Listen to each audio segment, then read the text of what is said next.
channel.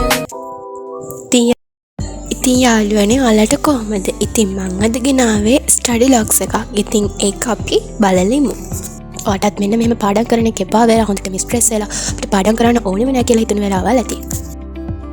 ඉතින් අද ඉඳලා එහෙම හිතන්න ඕනෙමවත් නැහැ. ඉතින් මං කියන පිළිවෙලට ඔයා වැඩ කරොත් ඔයාගේ එක්සෑම් එක ගොඩ දා ගන්න එක නම් ඒ තරම් අමාරු දෙයක් නෙමෙයි. ඉතින් මේ පිළිවෙලට වැඩ කරනවා නම් ඔයා අතාරින්න ඕන පුරුදු වගේක් තියෙනවා.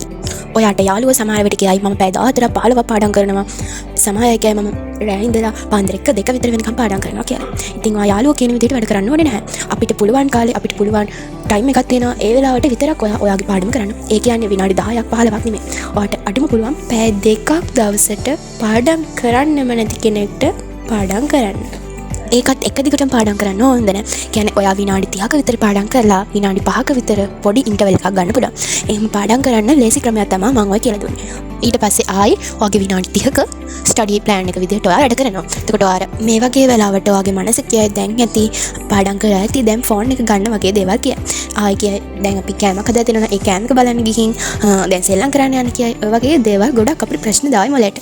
ඉතින් ඒකට හොඳම විසඳුම තමයි Play Store එකේ අපිට තියෙනවා ස්ටඩි ඇප්ස්. ඉතින් ඒ වගේ ඇප් එකක් ඩවුන්ලෝඩ් කරගෙන ඔයා ඒකේ ටයිම් එක ඔයාට පුළුවන් ටයිම් එක තියලා ඒ ටයිම් එකට මම මේ වෙලාවේ වැඩ කරනවා කියලා පාඩම් කරන්න. ඒකට ඔයාගේ මොලේට දැන් ආයි කියන්න බෑ. දැන් කොහොමද පාඩම් කරන්නේ මේ විනාඩි 30 ඉතින් ඒ පැය දෙකේ හරි.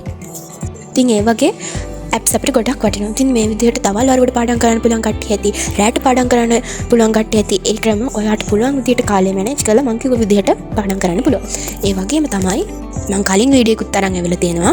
අපිට පාඩම් කරන්න පුළුවන් විදිහට අපේ පරිසරය හදා ගන්න ඕන.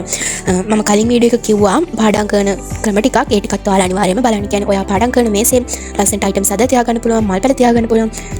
ඔයාගේ ඊට ධෛර්යමත් කරන වැකි ගහ ගන්න පුළුවන්. ඒ වගේම අපි ආස කරන නගති දේවල් අපිට පින්තූර අලව ගන්න පුළුවන්. වගේ දේවල් කරන්නත් පුළුවන්. තවත් ක්‍රම ඉතින් ගොඩක් තියෙනවා. ඔයාට කාට හරි උගන්වනවා වගේ දේවල් කරන්න පුළුවන්. ඒ වගේම හිතෙන් පාඩම් කරලා අපි පොතක ලියලා අපිට මතක තියාගන්න පුළුවන්. හැබැයි වැදගත් කරුණු විතරයි අපිට ලියන්න පුළුවන්. නැත්නම් පොතක්ම පාඩම් කරලා අපිට පොතක මතකෙන් තියාගෙන කොහොමද ලියන්න බෑනේ. රැට පාඩම් කරන කෙනෙක් නම් රැට නිින්ද යන්නේ නැතුව ගන්න පුළුවන් ආහාර පාන තියෙනවා. වගේම ඔයාට රැට පාඩම් කරන ගමන් කෝපි එකක් හදාගෙන පුරන්න පුළුවන්. ඩාර්ක් චොක්ලට් කන්න පුළුවන්. ඒ වගේ දේවල් කරන්න පුළුවන්. ඒ වගේම අපි චොක්ලට් ගොඩක්ම කනම නම් අපිට කොලෙස්ටරෝල් වගේ දේවල් ඇදෙන්න පුළුවන්. ඒ හින්දා අපි කෝපි එකක් බොනවා නම් ගොඩක්ම වටිනවා. ඉතින් මේ වගේ පාඩම් කරනවා කියලා අපි නිතරම පාඩම් කරන්නත් හොඳ නැහැ. එතකොට අපේ මොලේට මේ පාඩම් මතක හිටින්නේ නැහැ. ඔයා අනිවාර්යෙන් විනෝදාංශයක් කරන්න අමතක කරන්න එපා. මම විනෝදාංශයක් විදිහට කරන්නේ නම් මේ විදිහට වීඩියෝ ඔයාලට බලන්න දානවා. ඒක තමයි මගේ විනෝදාංශය. ඒක ඔයාලා බලද්දී ඔයාලා දෙයක් ඉගෙන ගන්නවා නම් මට ඒක ලොකු සතුටක්. මට එක දෙයක් කියන්න අමතක වුණා. ආයි අපි මං කිව්වේ අර මේ රැට පාඩම් කරන අයට සහ දවල්ට පාඩම් කරන අයට ආහාර පාන වලින් ගන්න පුළුවන් නිදිමත වෙන්නේ නැහැ කියලා එහෙම. ඔයාලා අනිවාර්යෙන් පාඩම් කරද්දී වතුර බෝතල ළඟ තියාගෙන ගන්න තමත ගන්න. මොකද අපි වතුර බොද්දී අපිට ගොඩක් ප්‍රයෝජන තියෙනවා. අපේ මේ මනස නිදහස් වෙනවා. ඒ වගේම අපේ පාඩම් මතක හිටිනවා වගේ දේවල් තියෙනවා.